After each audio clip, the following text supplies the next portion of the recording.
Assalamualaikum. Hai semuanya, perkenalkan aku Afifah Almeida, salam kenal. Kali ini aku membuat video mengenai pendidikan anti korupsi. Sebelum kita memulai untuk membahas lebih lanjut apa itu pendidikan anti korupsi, aku akan menampilkan cuplikan video berikut ini. Ketua KPK Firly Bahuri mengumumkan 2 orang tersangka dalam kasus korupsi yang diduga merugikan negara senilai 330 miliar rupiah. KPK pun menahan 2 tersangka selama 20 hari untuk kepentingan penyelidikan.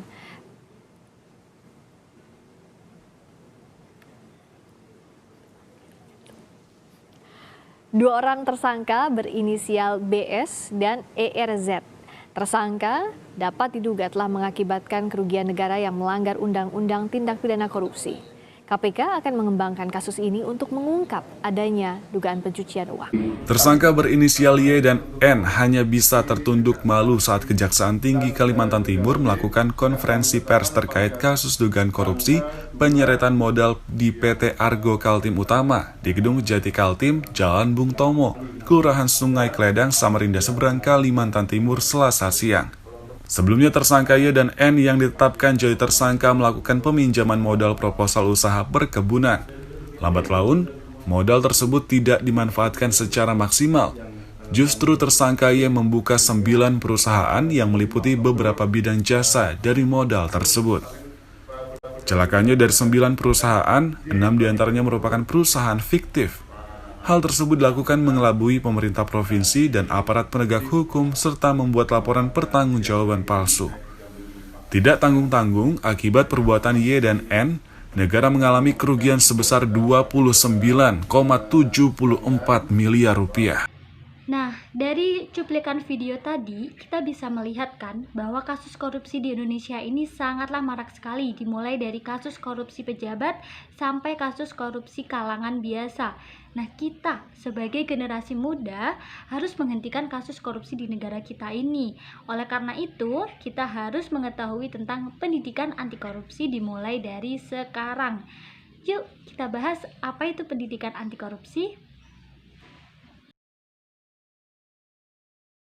Jadi, pendidikan anti korupsi adalah sebuah gerakan budaya dalam menumbuhkan nilai anti korupsi sejak dini. Penanaman pendidikan anti korupsi sangatlah penting dan harus dilaksanakan secara berkesinambungan. Kita semua sudah tahu bahwa mayoritas sikap warga negara Indonesia adalah menyukai budaya instan, tidak percaya diri, tidak disiplin, dan sering mengabaikan tanggung jawab.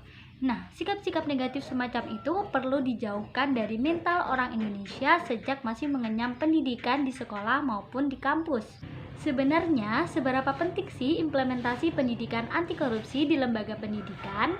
Jawabannya adalah sangatlah penting. Kenapa? Jadi nih, ada beberapa alasan kenapa pendidikan anti korupsi perlu diajarkan di dunia pendidikan.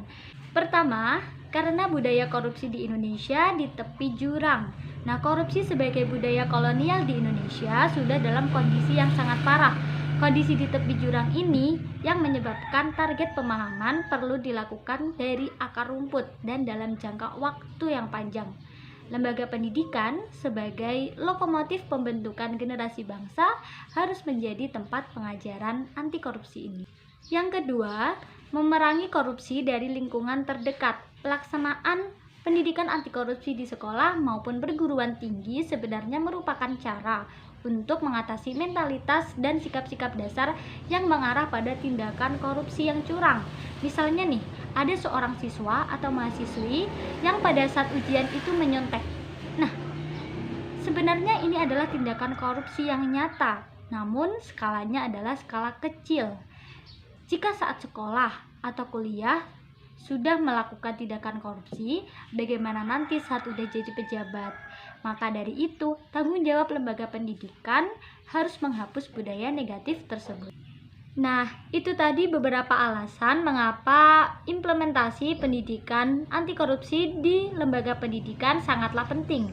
Selanjutnya adalah beberapa tujuan pelaksanaan pendidikan anti korupsi di lembaga pendidikan. Tujuan yang pertama yaitu pembentukan karakter anti korupsi sesuai dengan tahap perkembangan anak.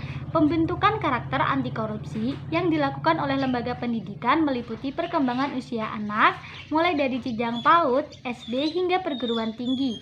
Pelaksanaan kurikulum yang dijalankan disesuaikan dengan target pembentukan yang hendak dicapai di setiap jenjang pendidikan tersebut.